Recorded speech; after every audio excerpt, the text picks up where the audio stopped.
يا مساء الفل.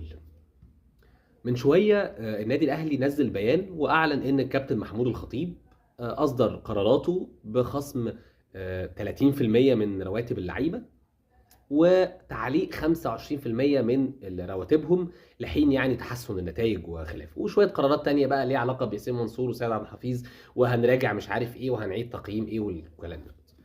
فدي فرصة إن أنا أتكلم عن موضوع عايز أتكلم عنه بقالي كتير، وهو موضوع العقوبات اللي بتتم على بعض اللعيبه مثلا في حاله المشاكل، او الخصومات اللي بتتم على اللعيبه في حاله تاخر النتائج والخساره وكده. وده بالمناسبه ملوش علاقه بالنادي الاهلي بس، ليه علاقه بالاهلي وبالزمالك وباغلب الانديه المصريه يعني. من الاخر كده يا جماعه عشان الناس بس تكون عارفه، مفيش حاجه اسمها ان نادي يخصم من لاعب جنيه او 10 او مليون او 2 او 10% او 5%، ما لم يكن الكلام ده منصوص عليه في اللائحه الداخليه اللي اللعيبه بتمضي عليها قبل بدايه السيزون وبيتم تسجيلها في اتحاد الكوره.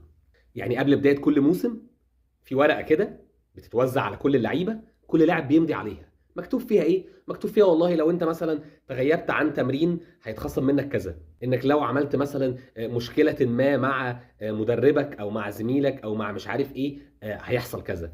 وربما يكون مكتوب فيها والله لو خسرت ماتشين ثلاثه هيتخصم منك 10 قروش. ماشي. لكن لازم اللائحه دي اللعيب بيقراها بيمضي عليها، بتكون لائحه موحده، يعني ما ينفعش لائحه خاصه بلاعب ولائحه مختلفه خاصه بلاعب تاني، هي لائحه داخليه واحده لكل الفريق بيتمضى عليها من اللعيبه وبتسجل في اتحاد الكوره، عشان لما النادي الفلاني دوت يوقع عقوبه على اللاعب من حقه في حاله ان العقوبه دي غير منصوص عليها في اللائحه اللي هو مضاها يروح يشتكي في اتحاد الكوره، وبمجرد ما يشتكي هياخد حقه. فركز كده معايا، اللاعب اللي بيتعوج على فرقته دوت علشان ياخد ملايين وهو بيجدد، وبيلوي دراعهم لما بيعوز يحترف، وبيتقمص لما مش عارف يحصل له ايه. هل انت متخيل ان اللاعب ده هيمضي على لائحه مكتوب فيها ان من حق النادي انه يعمل عليه عقوبه مليون جنيه مثلا علشان هو ما سافرش مع الفريق زي اللي حصل مع امام عاشور، او هيتخصم منه 30% في حاله تعرض الفريق لخسائر؟ هل انت متخيل ان اللعيبه بتاعتنا دي اللي في الايام ديت هتوافق على كده؟ هتمضي بايديها على كده؟ مستحيل. انا ما اعرفش اللائحه الداخليه بتاعت النادي الاهلي مكتوب فيها ايه، وما اعرفش اللائحه الداخليه بتاعت نادي الزمالك مكتوب فيها ايه، وده برضه امر عجيب ان اللوائح دي لا تنشر يعني او الناس ما تعرفهاش. بس ماشي. لكن انا اعرف كويس عقليه اللعيبه بتاعتنا، اعرف كويس قوي عقليه لعيبه الزمن ده في الكره المصريه عامله ازاي، واعرف كويس قوي تحديدا عقليه لعيبه الاهلي الحاليه عامله ازاي، اللي بيبصوا لبعض واللي متضايقين ان فلان بياخد اكتر وفلان بياخد اقل. ده مستحيل يكون مضى على لائحه بتقول ان هو هيتخصم منه 30% من مستحقاته. 30%، تلت مستحقاته اللي هو بياخدها.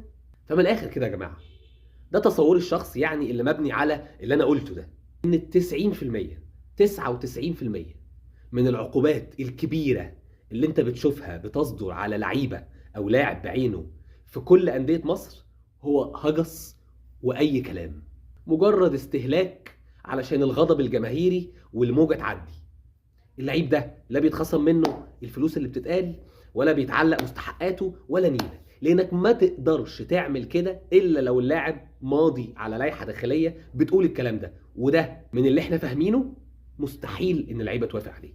فما تخليش حد يسرح بيك، يعني انت كمشجع للاهلي ما تخليش حد يسرح بيك اليومين دول عشان يريحك ويمرهمك ويلبسك العمه. واحنا كمان كزملكاويه او غيرهم من الانديه ما تخليش حد لما يحصل دوت في الفريق ما تخليش حد يسرح بيك. مفيش الكلام ده.